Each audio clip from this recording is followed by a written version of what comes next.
Page 8, the elevator, a recital piece. Oh cool, this is a piece where you take extra time and effort and learn it, memorize it. So when people say play something, this piece would be something you'd play for them. So let's talk about it. We'll start with the right hand.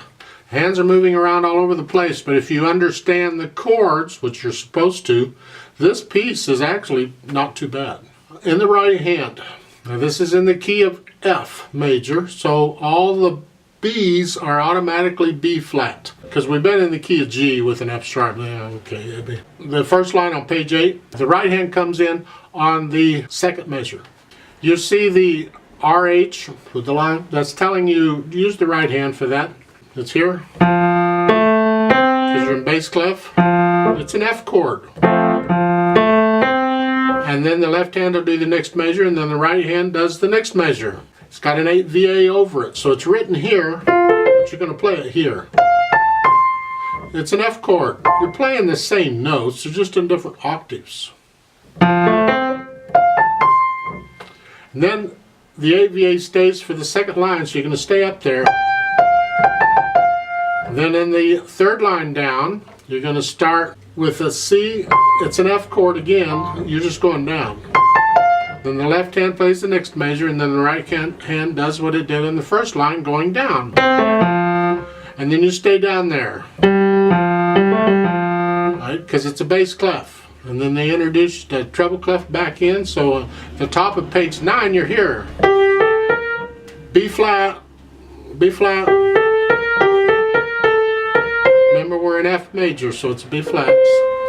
And that's okay until you get down to the third line, and that's like the first line of the page 8, blah, blah, blah. You've had all this before. It's no biggie. That's the right hand.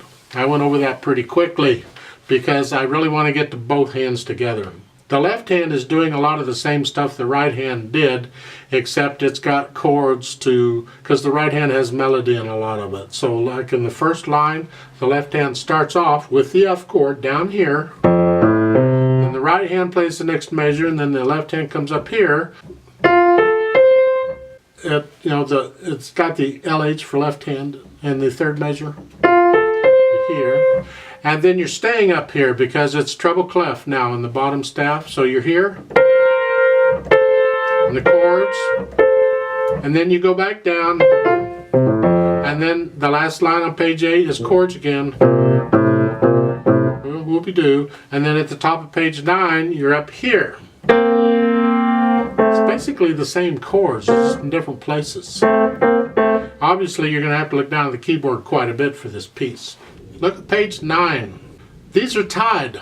So when you play these chords, the dotted half note tied to a dotted half note, you can hold that down for 6 counts. So watch out on those ties to make sure you get those for a full 6 counts. And that's in the first 2 lines. Let's talk both hands together because that's where the meat is.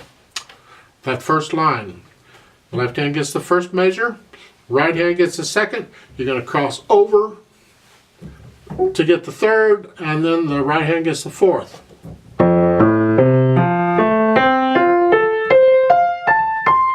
Those have to be even. Those have to be smooth. Don't care how fast it is. This is not a fast piece anyway, but however fast you play it, those have to be rhythmically right there, connected. So as you're playing the right hand, you've got to move that left hand and have it up there ready to go. And then as you're playing the left hand, you got to get the right hand up and have it ready to go. No hesitation.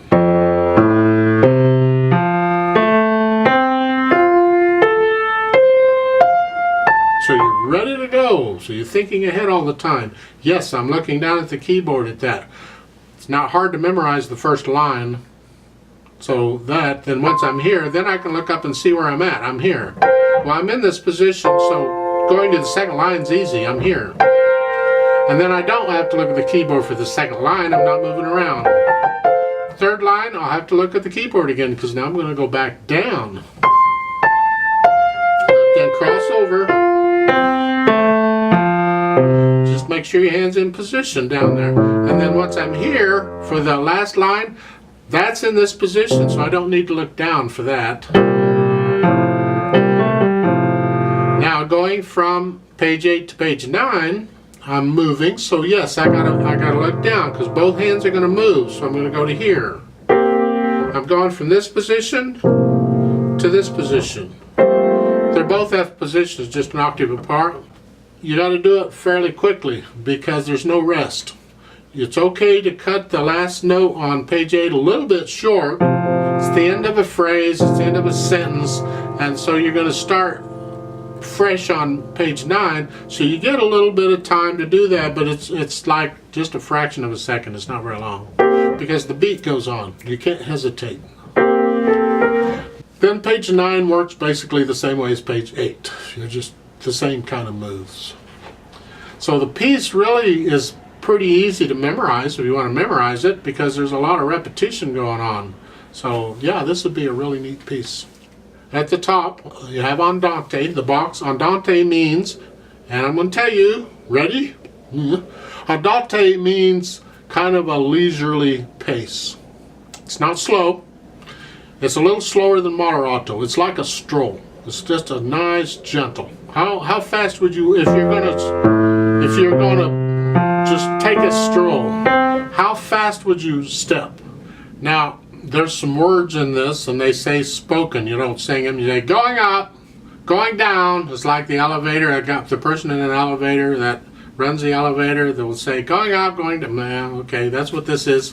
Now, there's words you can sing on some of these when there's a melody, like the second line on page 8.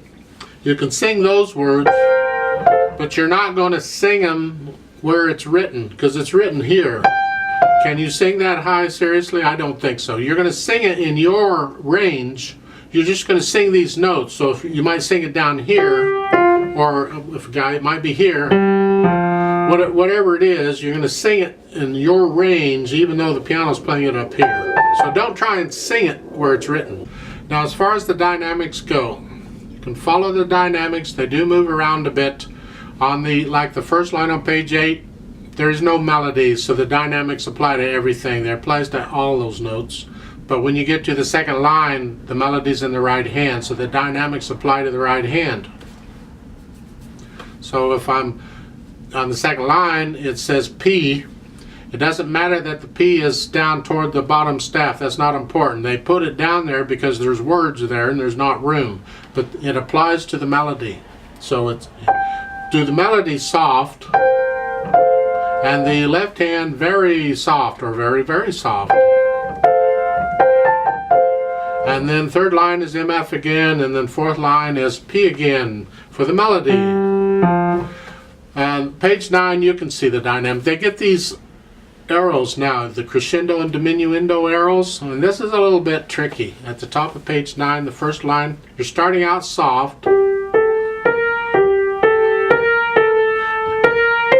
and you're gradually going to get louder throughout the whole line until you get to medium loud on the last measure. I don't know how loud that is, but you have to pace this out, because if you don't plan it out, you'll be medium loud by the second measure, and that's too soon. So it's like the first measure is soft, the next measure might be just a hair above soft, and the third measure might be like a medium soft, and then the medium. And then the second line is the other direction. So start out medium loud.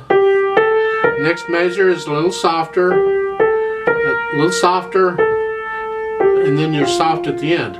Now be careful, because you don't want to get very soft, just soft. So decide beforehand where you are on each end. You want soft, you want medium loud. So the soft is here. No, too loud here. Too soft here. And then medium loud is here. Is that right? I'm going to go from here to here. Second line, I'm going to do the same thing, go in the other direction. So this is medium loud and soft. So decide that, and then you can figure out how to go between them and pace it out.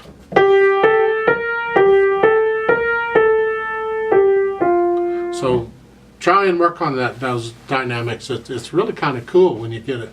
It adds a lot to it, especially for the people listening. It really adds to the music, it does. Now, if you are going to play this for people, you don't necessarily have to sing it for them. Could if you wanted to, but you don't have to. You can just play the melody. Let's try this out slowly and check our notes and rhythms. 3/4 time will give us 3 counts. So we are starting in this position down here, and we're going to move all over the place. 1, ready, go.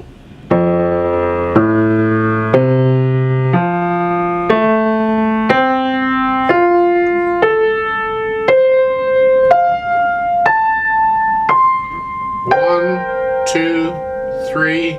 1, 2, 3. 1, 2, 3. 1, 2, 3.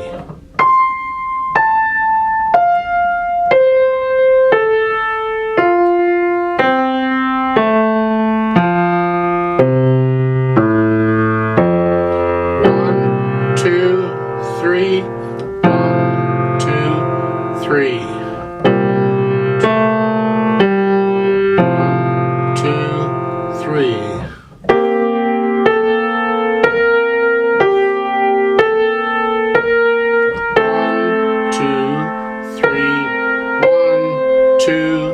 3. 1, 2, 3.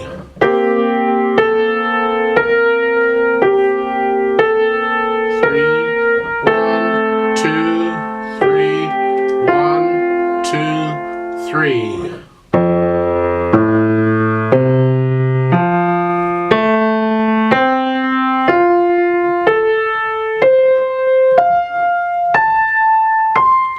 1, 2, 3. 1,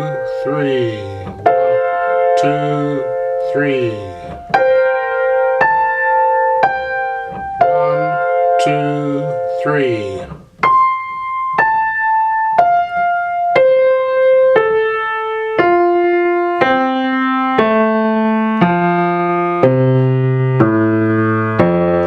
1, 2, 3. 1, 2, 3.